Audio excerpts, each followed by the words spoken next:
I'm glad that everyone is here. I suppose this is the start of our news conference. And my name is Jackie Drexler.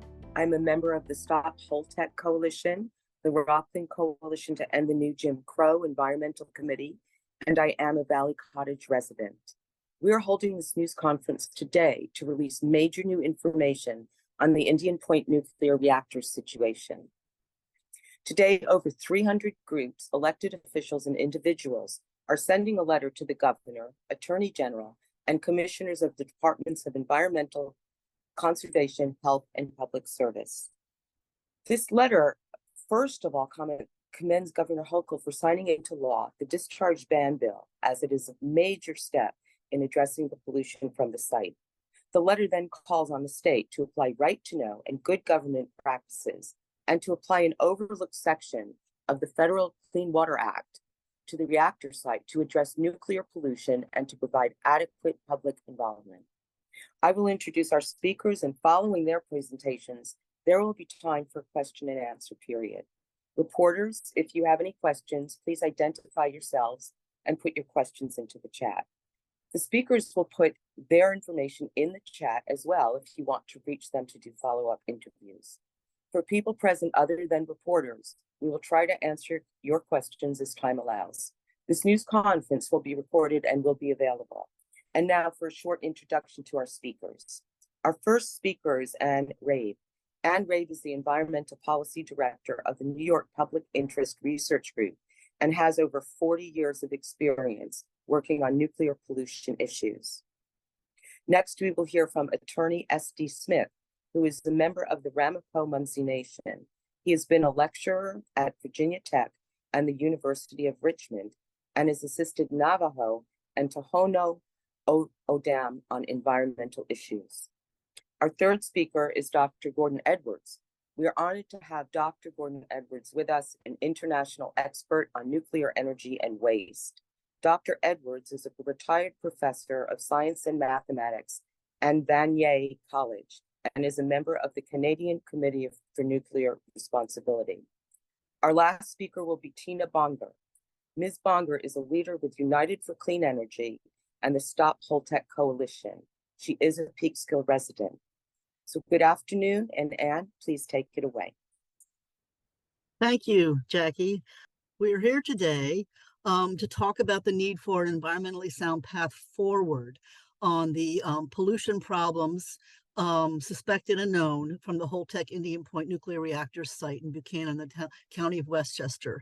And our requests are based on the Clean Water Act, the good government practices that the government should practice, and right to know, as well as the principles of protecting public health and the Hudson River Valley ecosystem. First, there's a quick snapshot looking at the Indian Point nuclear power plants, which operated for 59 years. They started one in 1962, two in 1974, and three in 1976, and ceased all operations in 2021. Just want to put in perspective in terms of the timetable on the reactor's operation, that when they first started in 1962, DEC and the Environmental Protection Agency did not exist. Those agencies were not started until 1970. And the Clean Water Act only passed in 1972. So early days of the operation of these reactors, there may not have been a lot of oversight by state and federal agencies. It would have only been the Nuclear Regulatory Commission. And so just putting that in perspective, there is a need to relook at many aspects of these operating reactors in terms of possibility of discharges and spills that may have polluted the Hudson River Valley.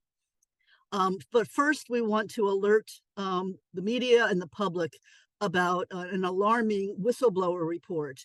A whistleblower, a worker at the Holtec Pilgrim reactor undergoing decommissioning as well, in Plymouth, Massachusetts, yesterday wrote a letter to state agencies saying that there had been a breach of trust by Holtec at the Pilgrim Station Management to not discharge 1 million gallons of contaminated wastewater. Tritium contaminated wastewater, of course.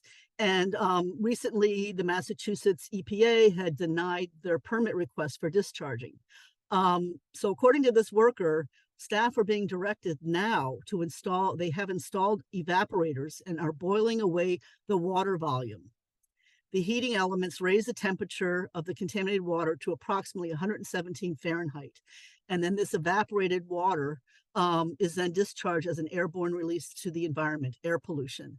So these are very serious charges. And we are today calling on our DEC and our Department of Health to do an immediate on-site investigation of the Holtec Indian Point site. If it's true, if these allegations are true at Pilgrim, we just want to make sure that our state ensures Holtec is not doing a similar activity at the Indian Point site. And we have in the news release, which we'll put in the chat, we have a link to the whistleblower's 2-page letter. It's quite detailed and quite technical. Next, I wanted to talk about our main request today to the governor, attorney general, and the 3 state agencies is that New York State set up an Indian Point pollution and wastewater plan and process based on the principles of prioritizing health and the environment, a fair, judicious, transparent, environmentally sound approach, meaningful public participation, including the establishment of a Hudson River advisory group and an expert advisory group. And the first task at hand is for this process to focus on isolating the radioactive wastewater from the environment. What's the best, most protective way for on-site storage of the tritium contaminated wastewater? Away from the river, an above ground facility, and a monitored and retrieval facility. Those are some of the key criteria that we would like to see the state focus on and to start this process as soon as possible. Another key request is comprehensive testing of the polluted wastewater for both radionuclides and toxic chemicals. At the Pilgrim reactor, again, they found PFAS, known as the forever chemicals, and other toxic chemicals in their wastewater testing recently. So it's incumbent on the state agencies, on the DEC and DOH, to do testing, not Holtec, but they should do the testing of all the possible radionuclides and all the what's called the EPA priority pollutant list of toxic chemicals. And they should do them in laboratories that have the detection level capability to make sure that they find PFAS if it doesn't indeed exist. Secondly, and equally important, is we've uncovered the fact that the Department of Health, being the first state agency in the country, conducted a very extensive baseline study, ecosystem monitoring study in 1958, before the Indian Point 1 started. So it was a 20-mile radius study, and they comprehensively tested in 20 miles, fish and wildlife, cow's milk, rabbit thyroid, soil, sediment, air, water. They tested everything to get a baseline before the reactor started. This is a map that Riverkeeper has done showing you the 10-mile zone and then the 50-mile zone around Indian Point. So we're asking for an immediate comprehensive ecosystem monitoring process testing plan today to start, so that we can look at and compare to the 1958 baseline study, and going out 20 miles. And if it continues to find contamination, to continue to go out further in terms of a radius, in terms of the testing. We want to have full public input on the testing protocols with the independent expert. And this is a critical moment to look at whether there's any pollution from past discharges or spills from those 3 reactors that operated for 59 years. And this is a graphic just showing the pathways of exposure, the key pathways of exposure. Obviously, the reactors, when they were operating, they were emitting radioactive air emissions, and they settle on the grass. The cows eat the grass, and the cows can get strontium-90, one of the radionuclides, in their milk. So that's one of the pathways. Contaminated fish is another pathway. I just want to mention that, these 2 requests for a wastewater management process and a pollution investigation are standard operating procedure for addressing suspected or known contamination. under our state and federal policies. It's a standard operating procedure for a state superfund or a nuclear waste site being remediated by the Department of Energy, by EPA, or by our DEC in relation to requiring the suspected or known polluter to pay for the testing and have total oversight by the DEC and the Department of Health to ensure it's done correctly, and providing adequate public participation. Also, in terms of the on-site storage proposal for the wastewater, this is something that New York State has championed twice in the past. At the West Valley, a nuclear waste site south of Buffalo, with a state-funded study in 2008, and in the 1990s, the Assembly and Senate introduced a reactor on-site above-ground storage bill in relation to low-level radioactive waste. So I'm going to end there and just end with Pete Seeger, the icon leader of cleaning up the Hudson River. And a big thank you to Governor Hochul for signing the discharge ban bill into law. Thank you. And our next speaker is Attorney Smith. Thank you. Good afternoon. Yes, I'm SD Smith. I'm a advisor to the Ramapo-Muncie Nation. And we are the descendants of the original people of the Hudson River Valley. And we are the keepers of the past. We're the guardians of the passageway, which is the Ramapo Mountains through the and river through the mountain range here. Imbi Imbumasa Wakanam, Miniwachoni, water is life. So our language and our heritage is what we use to guide many of our actions. So we recently passed a rights of nature bill. I saw in the comments that there was a question about whether the Green Amendment applies, and that is our position that it does, and that should inform all of our actions. And we are embodying that through passage of a rights of nature bill. So we're recognizing the rights of the Hudson River to be healthy and secure. In our language, the Muncie language, the Hudson River is called the Mahi-Kanatuk, the Mohi-Kanatuk, which means the river that flows both ways.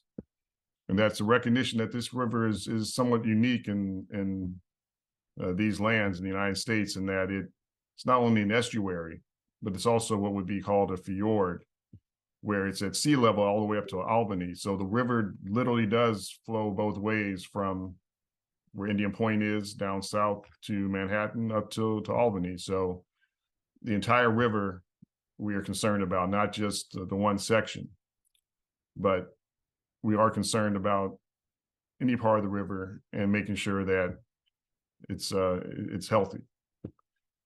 To kind of give you an example of why we need to apply the precautionary principle is their eagles. The eagles have returned to the river. I saw an eagle recently catch a fish in the river right across from Indian Point. In Muncie language, we call the eagle Wapalanau. And finally, we have the Atlantic sturgeon, the endangered Atlantic sturgeon that lives in the ocean but comes back to rivers, including the Hudson River, to live and to spawn, Kapaksau. So the Green Amendment, rights of nature, these are all part of our customary law as Ramapo people, as indigenous people. So we all have a duty to respect and protect the Mahi-Kanatuk. We sent a letter putting the governments on notice about our opposition to the dumping. And I'll just run through this list quick. But all of us have a duty to respect and protect the river. Holtec Corporation, we don't see them as opponents. We see them as people that we need to have do the job that needs to be done. And this is true for all of us. So we want to make sure that this company does what it is supposed to do. And so that's why we're glad that the governor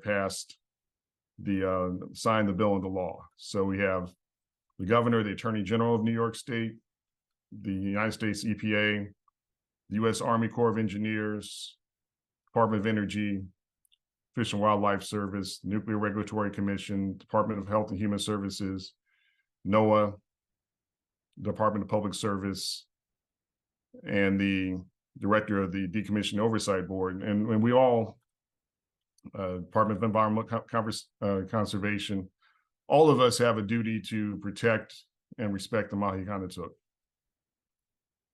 New York State is a Nuclear Regulatory Commission agreement state.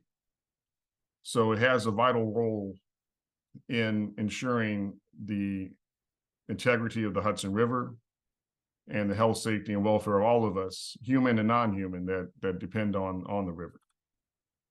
The Federal Clean Water Act is designed to protect the Hudson River from being degraded. So what that means technically is that Part 125 of the Code of Federal Regulations addresses technology-based effluent limitations, and then Part 131, water quality standards, use designation, and anti-degradation provisions of the federal law. So the federal law reinforces the power of the state to protect the environment.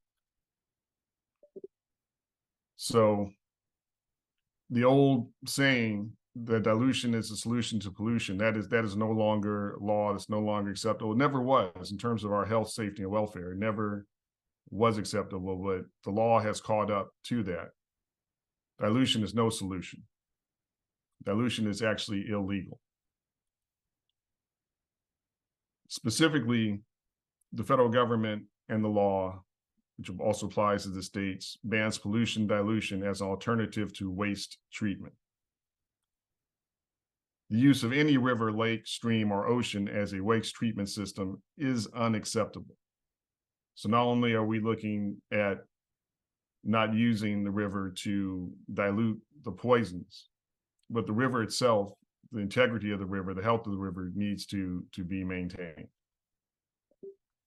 Finally, we have President Biden's executive order on environmental justice. We need to listen to the science, and the science, as you will hear later on by our other speakers, is really shows how deadly these chemicals are that we're dealing with here.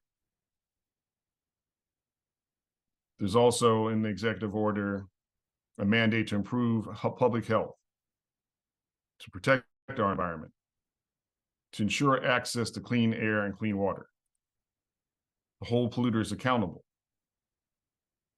and finally to promote environmental justice. There are a number of different communities that draw their drinking water from the river as well. So to sum it all up, we are thankful to the governor for signing the bill into law, and are looking forward to making sure that all the parties involved in this, including Holtec, are held responsible for the duty to respect and protect the Mahikanatuq, the Hudson River, the river that flows both ways.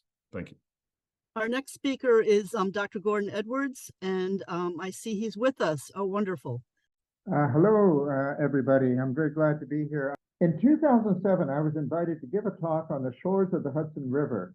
At that time, I began by saying the age of nuclear power is winding down, but the age of nuclear waste is just beginning. Well, here we are. Welcome to the brave new world of human-made radioactive waste. It is a toxic legacy that will last for 100,000 years and more, because no one knows how to turn off radioactivity. The only thing we can do is keep it out of the environment, keep it out of the food we eat, the water we drink, and the air we breathe. Chronic exposure to radioactivity is harmful to all living things, even in small amounts, causing cancers and other diseases. It also damages the reproductive abilities of all species. Holtec wants to dump 1.3 million gallons of radioactively contaminated water into the Hudson River. Many health professionals would be appalled at the prospect of dumping any cancer-causing pollutant directly into the river. The Hudson is the source of life-giving water for animals, fish, birds, plants, insects, and of course, humans. Holtec says the wastewater was treated to remove radioactivity, but in fact, Holtec has no technology to remove a single atom of the radioactive tritium contamination. That tritium was created as a byproduct inside the Indian Point reactors. Now Holtec wants to just dump it directly into the river with no treatment whatsoever, because There simply is no treatment. Last week, New York State passed a law prohibiting the dumping because it would further degrade the water quality of the Hudson River, which is already suffering from serious PCB contamination. Unlike PCBs, which are very difficult to remove from drinking water, tritium is impossible to remove. It all goes right to the tap. Halfway around the world, Japan wants to dump 1.3 million metric tons of radioactive water into the Pacific Ocean. They plan to start tomorrow, August 24th. The dumping has been vehemently opposed by Japanese fishermen, as well as the governments of South Korea, China, and several Pacific Island nations, including independent scientists around the world. The contaminated water in Japan comes from the triple meltdown at Fukushima Daiichi 12 years ago. Huge amounts of fresh water had to be used every day since the accident to cool the melted cores of the crippled reactors. That water has become heavily contaminated and has been accumulating year after year. Japan now wants to dump it all into the Pacific Ocean over a period of 30 years. Like Holtec, the Japanese cannot remove the tritium. So what is happening at Indian Point is really part of a global pattern. Industry wants to rid itself of the responsibility of looking after at least some of the voluminous toxic waste that it has created. Let me explain the particular problem with tritium. Tritium is radioactive hydrogen. Hydrogen is a very important element. It is by far the most abundant element in the entire universe. It has the simplest possible atom, a single proton at the center and a solitary electron in orbit around that. Two hydrogen atoms are found in every water molecule, and water covers 75% of the Earth's surface. More importantly, every living thing requires water. Each living cell is filled with at least 2/3 water by mass. Every organic molecule in our bodies, all the carbohydrates, the proteins, the lipids, even the DNA molecules, are made up mainly by splicing carbon and hydrogen atoms together. Tritium is, as I said, radioactive hydrogen. It is created as a byproduct inside every nuclear power reactor. It behaves exactly the same way that normal hydrogen behaves, except that the tritium atom is unstable or radioactive. Every tritium atom will suddenly disintegrate without warning. Ordinary hydrogen atoms just don't do that. Now, a radioactive disintegration is a kind of subatomic explosion. It emits a piece of subatomic shrapnel called atomic radiation, very harmful to nearby living cells because it breaks molecular bonds at random, including DNA. Now, if a cell with damaged DNA reproduces, it can develop into a cancer, or it can give rise to genetic illnesses in future offspring. Defective embryos may also result in a pregnant female. In any population of creatures, chronic exposure to atomic radiation causes an increase of cancers of many kinds. Atomic radiation also damages reproductive cells, such as eggs and sperm. These genetic damages can be passed on as maladies to offspring and even transmitted to future generations. Genetic damage occurs in every species that has been studied in the laboratory. Evaporation of tritium-contaminated water, which is also called tritiated water, results in airborne radioactive water vapor. When it condenses, it comes back to Earth as radioactive dewdrops, or radioactive raindrops, or radioactive snowflakes. Breathing in radioactive water vapor is much more biologically damaging than drinking radioactive water or eating food with organically bound tritium. Organically bound tritium is tritium that has been incorporated into organic molecules.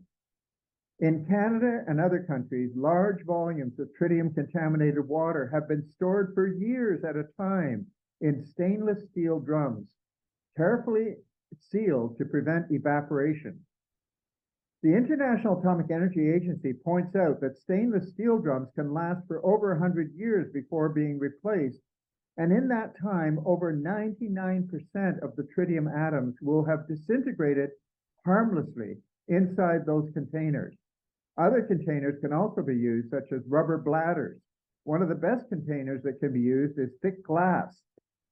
There is no reason why the Indian Point tritiated water could not be stored for a century or more rather than dumping it into the Hudson River. A river is not a radioactive waste facility, nor should it be treated as a radioactive sewer. More broadly, we as citizens of planet Earth should resist the inevitable pressures from nuclear promoters and defenders to allow the unwise dispersal of human-made radioactive waste materials into the environment of living things or into articles of commerce, such as radioactively contaminated scrap metal that ends up yielding such things as radioactive zippers, radioactive safety pins, radioactive knives and forks, etc. Just a final few words, if I may, about tritium. Do not believe spokespersons of the nuclear establishment when they say that the total radiation dose from tritium is, quote, negligible, unquote. Negligible means it can be neglected, and it is being neglected. That's not a solution to pollution. They have been singularly unscientific in dealing with the data about tritium. The nuclear establishment downplays or ignores or even denies the following points. First, the well-established fact that tritium is at least 2 or 3 times more biologically damaging in comparison with gamma radiation once it's inside the body, and maybe up to 15 times more damaging. Second, the fact that a large population exposed to a small dose will show the same number of radiation-induced cancers as a small population exposed to a correspondingly large dose.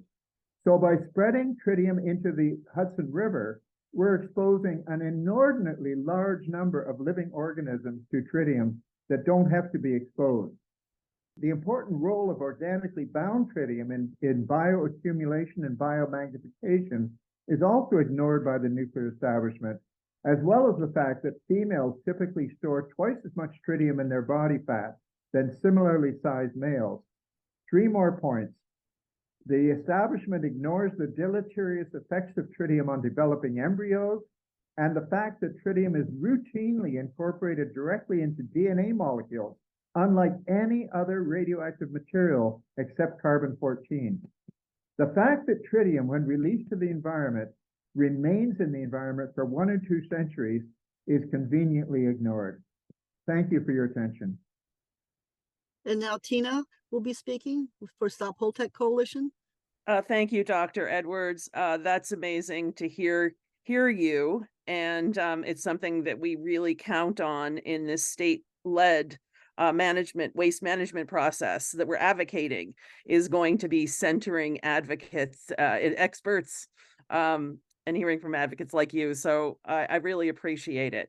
So why are we here? Well, we're here really, I think, because in December, the Stop Holte Coalition started organizing, and we really seized public power about this radioactive wastewater being dumped. And we had 446 and 526 signatures as of this morning on our change.org petition. We've had 35 municipalities pass municipal resolutions. We've had 3 of our largest counties, and we even could get one from New York City Council. We kept pushing this fall, but and anyway, 138 environmental and community groups who were critical in getting us to sign the petitions and calling Governor Hochul and doing the right thing, as the Cortland town member Jim Creighton says. And so Friday, August 18th, Governor Hochul signed the Senator Harcum and Assemblymember Levenberg Save the Hudson bill. And that was after our New York Senate passed is 63-0. They passed nothing and agree on nothing. It was a bipartisan unilateral agreement. We should not dump in the Hudson. And so thanks to Governor Hochul, there won't be any permanent damage to our $3.8 billion tourism economy, and also our Hudson River biota, as Stephen Smith, the attorney from the Ramapo, outlined for us. So the most frequent questions we got by the public when asking them to sign and call the governor's office, it was, how could this be happening? How could this be allowed to be happening? Which is a really good question. And a very good question for decommissioning power plants, not operating power plants, but decommissioning power plants. And the answer really is because we need regulatory change. And like this New York State led waste management process, that would center the work and oversight of our excellent New York State agencies, and with public participation, which is frankly missing and critical in this. So, oops, I am so sorry about this. I skipped ahead to that. So we've had 300 environmental organizations and individuals and elected officials who support this kind of pivot to this process. And we're very proud of that. It's taken some time to educate people and everything else about that. So our real ask and our next steps, and that is to have emergency meetings with Governor Hochul's office and also our state agencies. The Attorney General's office has been a great friend of ours. We've been meeting with them about all of our concerns about this decommissioning that's already happening, that we don't know a lot about. The Department of Public Service, the Public Service Commission, and the Department of Environmental Conservation and Department of Health. So with that, I want to say thank you to all the press that is here. I look forward to answering any questions. I'm going to put my name and email in the chat. And if you would like to get in touch with the Stop Holte Coalition, or others who would like to join us in those meetings with the agencies, or you would as members of the press, you're welcome to, I like to say.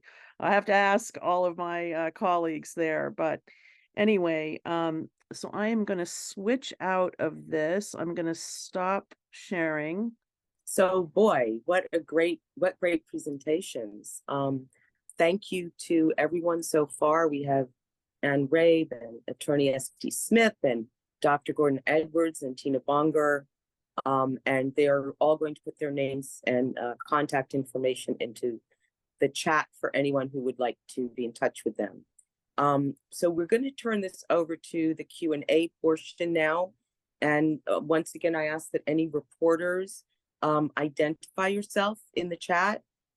Make sure that your screen reflects your name. And I actually see one question which I think has been answered so far, which was that Regina at Peekskill Herald would like to have Dr.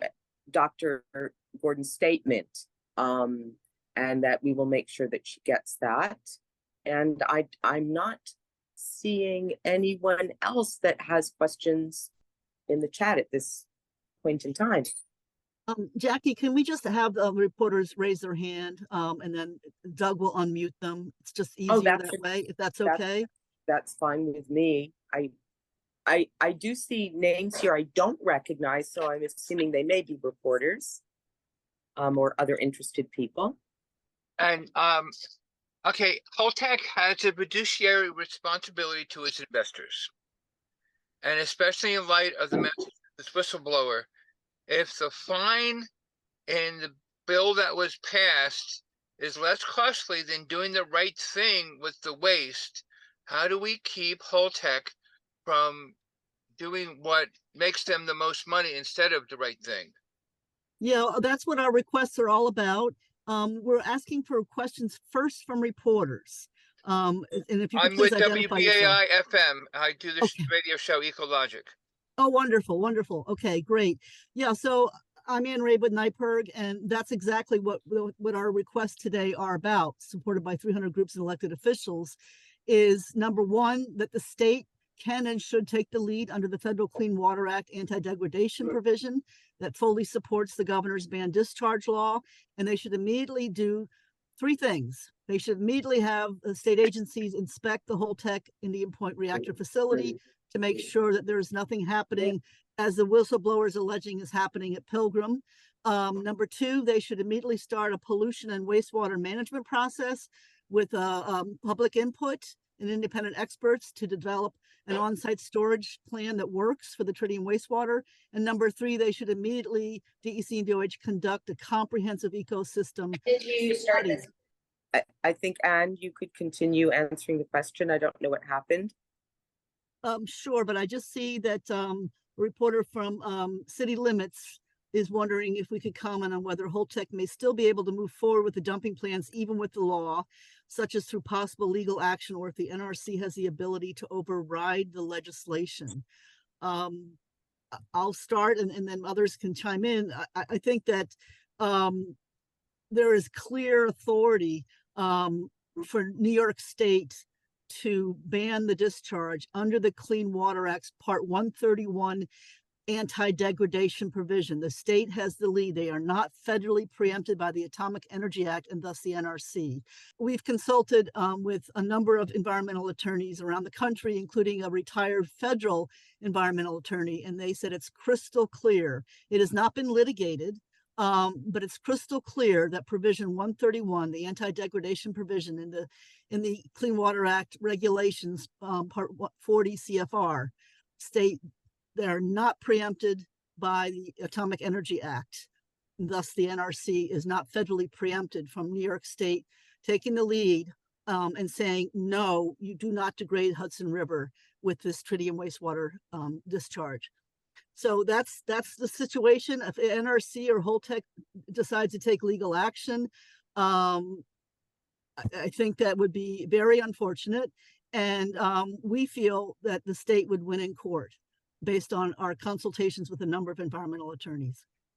And I'd like to can I ask, just catch the name of the person who's from City Limits? Or you could put it into the chat. Yeah, also it's important to note that the law that was signed by the governor bans the discharge of radionuclides into the Hudson River. And so we are expecting that the state of New York will enforce that law. It's plain and simple. And I'd just like to say that Holtec itself, as a private company, has a lot of business in front of the federal government and state governments right now. And so they would lose in the court of public opinion. And it's very important here because the elected officials really have stepped up to the voice of the people to represent what we think is the best process. So I just want to point that out. Yes, there's the court of law, but there's also the court of public opinion. Thank you. Yeah, this is Sally Geller from Ecologic. What is the record of New York State in enforcement and collecting fines? I.e., does this law have the teeth that we hope it has? We believe so. I mean, it set up a separate enforcement section in the law, specifically in terms of enforcing the ban on the discharge. The Department of Environmental Conservation has a substantial enforcement division. And we believe so. I mean, the light is shining on the DEC, and we're sure that they will fully enforce this law. And we talked with the Attorney General's office the other day, and they also confirmed that, Holtec has agreed to allow the Department of Health to test the wastewater, and they didn't see that they didn't see any possibility that Holtec would negate their agreement. Thank you.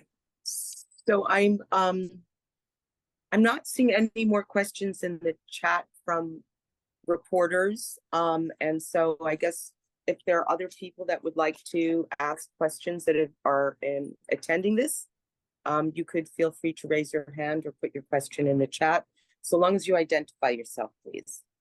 Actually, Jackie, in the Q&A section, which is a separate chat, there are a number of questions from reporters. Yes. I don't see that. Okay. Then you're going to have to see that on your screen and handle it. I don't see that here. Oh, I'm sorry. So Rick from Okay. Examiner Media is saying, are you taking this step because you don't trust Holtec will follow the law the governor signed? No comment, but we feel it's important for the public to know that the governor is backed up legally by the Federal Clean Water Act anti-degradation provision. And so it's extra security. And we felt the need also to point out that, Holtec, according to this whistleblower, is allegedly heating the tritium contaminated wastewater, which, as Dr. Edwards says, is a major pathway of exposure, inhalation, possibly poisoning the workers, possibly poisoning the homes that are nearby. So this is really serious, and that's why our first call is for an immediate inspection by the state agencies of the Holtec Indian Point reactor site, and obviously for them to contact the Massachusetts authorities about their investigation on that whistleblower's charge. And then Catherine from EACE, how will violating the illegality of discharging treated water be enforced? We just addressed that. Thank you, Catherine. And how can the public affect vigilance on this law? Does anyone want to answer that? Well, if I may say something on that, Dr. Edwards here. I do think that public understanding of the nature of the problem is important. Once they understand that tritium really makes radioactive water molecules, and that's why it cannot be removed from drinking water, either in the river itself by Holtec or in your own home. And it's also important to realize that although tritium is completely harmless outside the body, because when it disintegrates, it gives off a particle called a beta particle that has a very short range. It's only able to affect 1 or 2 cells at a time. Nevertheless, inside the body, it is much more dangerous than gamma radiation, and consequently, once you drink it or eat food contaminated with it, once people start to understand that, then I think you can have an aroused public opinion much more easily. So I think the key to public vigilance is public understanding, and one has to strip away the mystification that the industry and the regulator are equally guilty of mystifying people, so that they feel unable to understand what the problem is. I'm so grateful that you said that, because what we've really led is a public education campaign to simplify some of these things. And I just want to say, so after this news conference, for instance, in the middle of my work day for my small business, how will the public affect this? I'm going to reach out to Assemblymember Levenberg's office to contact the inspector on site to see whether or not this has, if their office can find out whether the inspector has reports of any kind of equipment or anything else that's going on at Indian Point that's gone on at Pilgrim. So that's how we're doing it. We're doing it on a grassroots level, and then we're doing it on a regulatory level, and this is it. So thank you. And this is Jackie Drexler here. I would just like to jump in and say that the whole issue of inspectors on site is another myth, because they're not on site. They have to be called in. They can do drop-in visits and they can do planned visits, but they are not there as a matter of fact. And so we have to call upon them through, all of these different agencies to be there to protect the people and the river, and to make sure that this is not happening here at Indian Point. Thank you. If I may add that it's very important that Holtec be prevented, because this is not covered by the law. Holtec be prevented from evaporating the water. Evaporating the water simply gives you radioactive water vapor, and it does come down both as rain and snow and dew, but it also enters the air, and breathing radioactive water vapor, tritium contaminated water vapor, is actually more harmful biologically than drinking the water or eating the food that is contaminated with tritium. So evaporation is no solution, just as dilution is no solution. Evaporation is also no solution. So just one more point, and that is that in order to really address the problem of tritium, one has to have the use of a laboratory which can sample, and you can't really detect tritium directly. It doesn't register on radiation alarm. It doesn't trigger radiation alarm. It's because of the very peculiar kind of radiation given off by tritium, which is not very penetrating. You may think, well, if it's not very penetrating, it's probably not very dangerous. On the contrary, the radiation which is less penetrating is actually far more dangerous, because all of the energy is delivered to one or two cells, and the biological damage is much more concentrated in the body. For example, plutonium also, the radiation from plutonium can't pass through a sheet of paper, and yet it's hundreds of times more dangerous than any other radioactive material. So the fact that it's not penetrating is not a indication of safety at all. I'd like to stand corrected. I just see that Tina Bunger has said that there is a full-time inspector on site. I hope that really does mean they're really there. Okay, go on, please. Me too. So we have two. I want to ask Dr. Edwards for a website. I do an environmental radio show, and I would like to send our listeners to a website that has all the tritium information that you've been giving us. Okay, well, there are two websites. I could send them to you by email. If you drop me an email at ccnr. CCNR, that's Charles Norman Roger @web.ca. You send me an email and I will send you links. On our website, which is ccnr.org, we have a section called Troubles with Tritium.